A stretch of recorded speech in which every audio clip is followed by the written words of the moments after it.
경제를 이야기할 때 항상 나오는 두 가지가 있죠. 바로 물가와 일자리입니다. 이 둘은 마치 시소의 양끝에 앉아 있는 것 같아서 하나를 잡으려고 하면 다른 하나가 멀어지는 것처럼 보이는데요. 과연 이 둘을 동시에 잡는 건 불가능한 일일까요? 첫 번째 이야기, 어려운 경제적 선택입니다. 모든 정부가 마주하는 아주 근본적인 딜레마에 대한 거죠. 그러니까 일자리가 많은 경제를 만들 거냐, 아니면 물가가 안정된 경제를 만들 거냐, 이 둘 중에 하나를 꼭 골라야만 하는 순간이 온다는 거군요. 네, 바로 그거죠. 사람들이 일자리를 쉽게 구할 수 있게 할 것인가? 아니면 장바구니 물가 걱정 없이 살게 할 것인가? 사실 이게 거의 모든 경제 정책이 시작되는 지점이라고 볼 수 있어요. 그런데 말이죠. 한때 경제학자들이 이 어려운 질문에 대한 아주 간단한 해답, 일종의 메뉴판을 찾았다고 믿었던 시기가 있었습니다. 1958년이었어요. 경제학자 A.W. 필립스가 영국 경제 데이터를 쭉 훑어보다가 정말 신기한 패턴 하나를 발견합니다. 임금 상승률이랑 실업률이 서로 반대로 움직이는 거예요. 그러니까 실업률이 낮아지면 임금이 오르고 실업률이 높아지면 임금이 잘 안 오르는 아주 일관된 관계였죠. 나중에 다른 경제학자들이 미국에서도 똑같은 현상을 확인하고 여기에 필립스 곡선이라는 이름을 붙여줬는데요. 이게 왜 중요했냐면 정책을 만드는 사람들한테 엄청난 무기를 쥐어준 셈이거든요. 마치 라디오 주파수를 맞추듯이 인플레이션을 조금 감수하면 실업률을 원하는 만큼 낮출 수 있다는 뜻이었으니까요.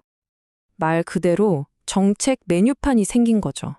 예를 들면 저희는 실업률을 낮추는 게 중요하니까 약간의 물가 상승은 감수하는 A세트로 주세요. 라고는 아니요, 물가 안정이 우선입니다. 일자리는 조금 포기하더라도 B세트로 가겠습니다. 이렇게 선택할 수 있다고 믿었던 거예요.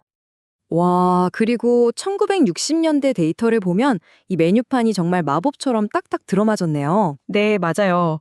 정부가 실업률을 낮추려고 돈을 풀면 예상대로 물가가 조금 오르면서 실업률이 뚝 떨어졌죠. 모든 게 예측대로 흘러가는 것처럼 보였어요. 하지만 이 완벽해 보였던 황금기는 그리 오래가지 못했습니다. 1970년대에 들어서자 이 완벽했던 공식이 처참하게 깨져버립니다. 그야말로 경제학의 대혼란 시대가 시작된 거죠. 60년대의 그 깔끔했던 관계는 온데간데 없이 사라지고 그래프의 점들이 마구 흩어지기 시작했어요. 심지어 물가랑 실업률이 둘 다 같이 치솟는 최악의 상황, 바로 스태그플레이션이 닥친 겁니다. 내 월급은 그대로인데 물건값은 미친 듯이 오르고 길거리에는 실업자들이 넘쳐나는 정말 끔찍한 상황이었죠.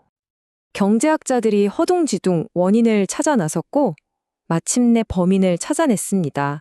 바로 공급 충격이었어요. 당시 석유 수출국 기구 오펙이 석유 공급을 꽉 막아버리면서 유가가 폭등했거든요. 이건 경제 전체의 생산 비용을 뒤흔들어버린 그야말로 예상치 못한 외부의 강력한 한방이었죠. 네 번째 이야기, 장기적인 현실입니다. 이 큰 위기는 오히려 경제학자들이 필립스 곡선이라는 퍼즐에 아주 중요한 잃어버린 조각을 찾게 만드는 계기가 됐습니다. 과연 그 조각은 무엇이었을까요?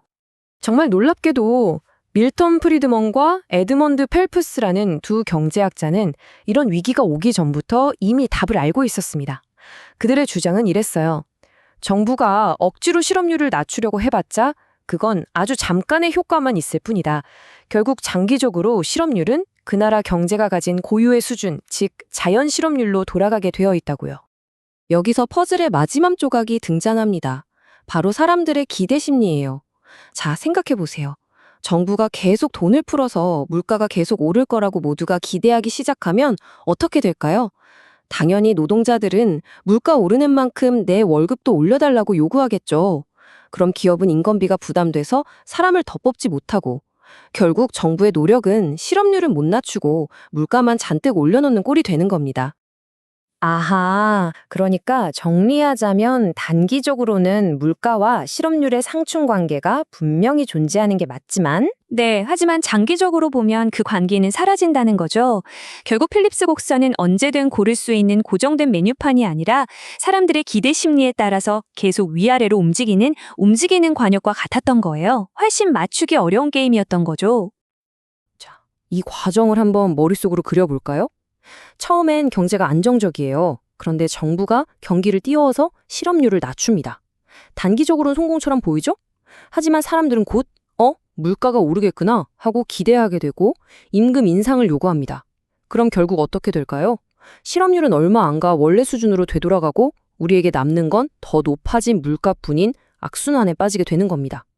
5번째, 오늘날의 경제 항해하기입니다. 이렇게 새롭게 완성된 필립스 곡선 이론은 이후 현실 경제의 거친 파도를 헤쳐나가는 아주 중요한 나침판이 되었습니다. 1980년대 초 폴 볼커 당시 연준 의장은 이 지긋지긋한 인플레이션의 악순환을 끊기 위해 정말 극단적인 처방을 내립니다. 일부러 강력한 경기 침체를 일으켜서라도 물가를 잡겠다고 선언한 거죠. 그 대가로 실업률이 무려 10%에 육박했어요.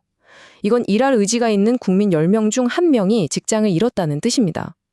정말 고통스러운 결단이었죠. 이 사건은 희생 비율이라는 개념을 우리에게 아주 뼈아프게 가르쳐줬습니다. 고질적인 인플레이션을 1% 낮추기 위해서 우리가 얼마나 많은 일자리와 생산량 감소를 감수해야 하는가를 보여준 거죠. 남성, 결국 경제에 한 번 자리 잡은 인플레이션이라는 병을 치료하려면 엄청난 단기적 고통이 따른다는 걸 모두가 깨닫게 된 겁니다. 시간을 좀 더 당겨볼까요? 2008년 금융위기 때는 수요가 확 줄면서 실업률은 치솟고 물가는 떨어지는 비교적 교과서적인 상황이 나타났어요. 그런데 2020년 팬데믹은 달랐습니다. 사람들이 물건을 사려는 수요와 공장이 물건을 만드는 공급, 양쪽에 동시에 충격을 주는 훨씬 더 복잡하고 어려운 문제였죠.